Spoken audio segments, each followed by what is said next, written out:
Dhanurasana or Naoka. Two names for one pose. Dhanurasana means bow pose. Naoka means boat pose.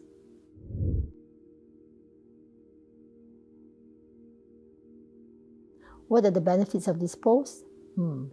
Really, to have the bow and the boat, you really need to be strong. So this pose makes you very strong, very, it can face all kinds of things, physically and mentally. It overcomes difficulties in your mental aspect, in your physical aspect. It strengthens our limbs. If you see how the pose is done, it strengthens the muscles and nerves of your arms, your legs. It makes it strong and tough and tones up.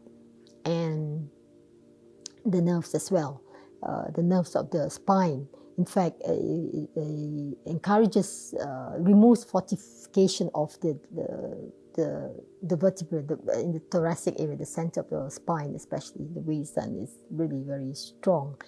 And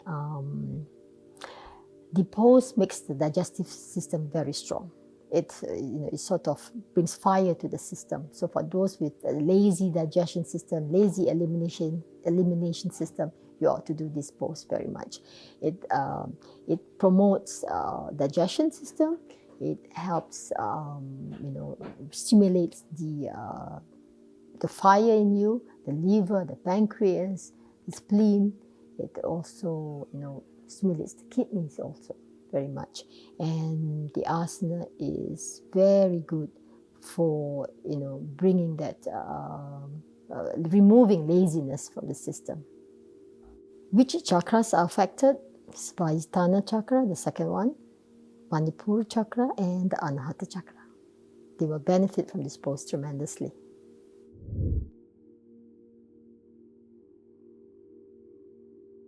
What are the contraindications to this pose? Certainly, if you have,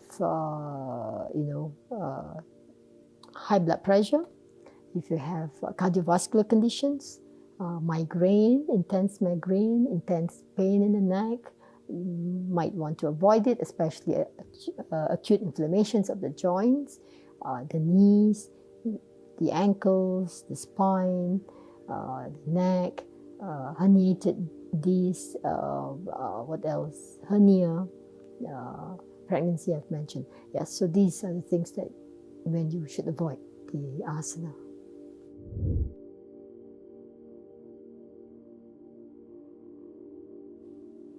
Lie prone on your belly. Grab hold of your ankles with your hands. Make sure you're holding the ankles. You may want to rotate your shoulders such that your scapular shoulder blades are meeting together, so that you're preparing to open up your chest. Now, careful of your knees. Beware that you do not exert the knees. If you need to, come out to the pose and go back to it. So rotating the knees out, opening up the chest, and as you inhale, breathing into your diaphragm, and that lift up knees, legs, just off the floor.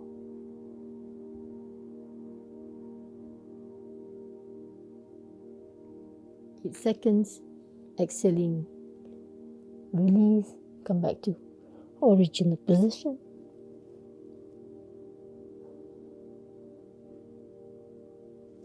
Catch your breath first before you go to the next round. 8 times, 8 seconds.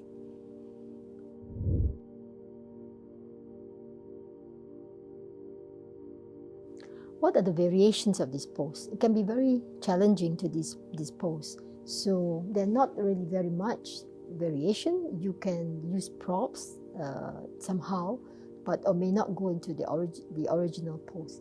You could use a blanket just to support the thighs, so that gives you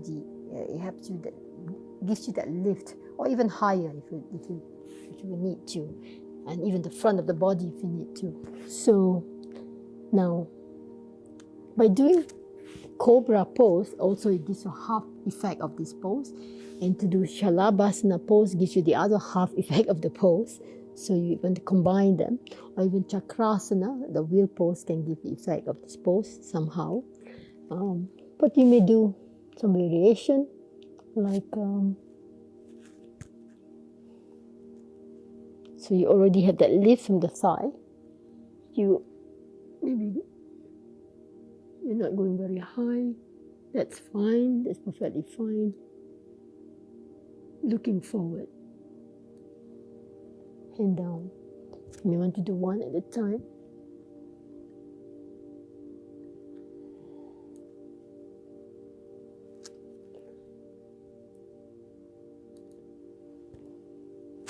And then do both.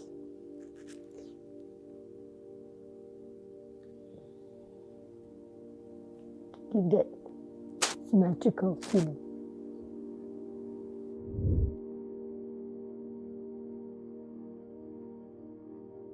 The count and duration, 8 seconds, 8 times.